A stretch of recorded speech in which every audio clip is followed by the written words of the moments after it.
On Valentine's Day, Timmy is in Fairy World with Cosmo and Wanda. They watch a military-style parade of heart-shaped vehicles and cherub soldiers led by Cupid. Timmy wants Trixie to be his Valentine, but when he asks Cupid who his special someone is, Cupid shows him a vision that he chose Tootie. Much to Timmy's shock and disappointment, after an explosive love arrow sends Timmy and his fairies back to his home, he vows to prove Cupid wrong. At school, many of the students pairing together, including Elmer with a girl with a similar boil on her face. While Timmy searched for the right Valentine gift for Trixie, Chester steps out from a locker and asks Timmy if he wanted to buy a beat-up Valentine, but Timmy resents what happened the last time. Timmy tried to give Trixie a lame gift. He was quickly thrown off her property. Timmy screams as he remembers the moment he was launched in the air, while Chester slowly backs away from him. With Wanda's help, in the form of a song, he puts together a musical number for Trixie, complete with a full stage set and dancers. However, Trixie rejects him yet again, and her catapult trap launches Timmy and his entire Valentine act off her lawn once again. As Timmy frets that things could not get any more embarrassing for him, he looks up to see that every other girl in Dimmesdale witnessed his failure and was laughing at him. Tootie runs over to Timmy to stick up for him, declaring she loves him while giving him flowers, but this only causes the other girls to laugh at Timmy harder.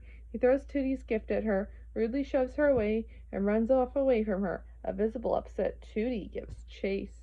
Timmy evades Tootie by hiding behind a tree. Wanda tells him that he should simply let Tootie be his Valentine, but Timmy refuses and blames Wanda for his Valentine plans going wrong. He wishes all the girls away from Dimmesdale. The city, and less apparently the entire planet, is separated into Himsdale and Hersdale.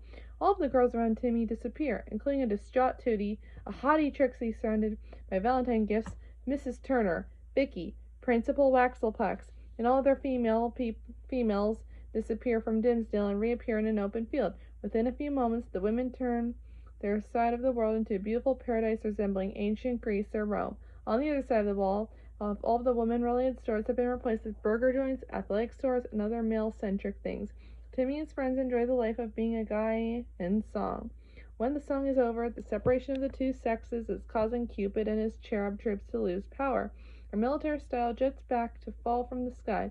Even Cupid himself starts to shrivel up and become sicker and weaker from the lack of love. As Cupid tries to figure out who is responsible for the mess on Earth, Timmy starts to notice that his father, Cosmo, and other men are upset because something is missing in their life. On the other side of the ball, the women are experiencing the same pain, being unable to fill the void that was left when their loved one was separated from them.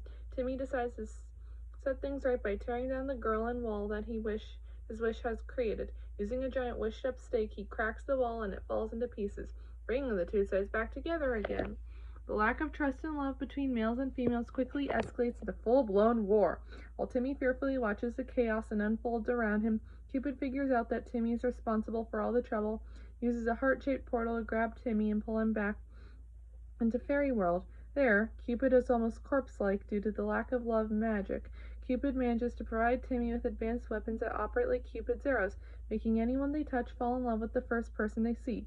Returning to Earth, Timmy uses the weapons to make the fighting males and females fall in love with each other again, including his own parents.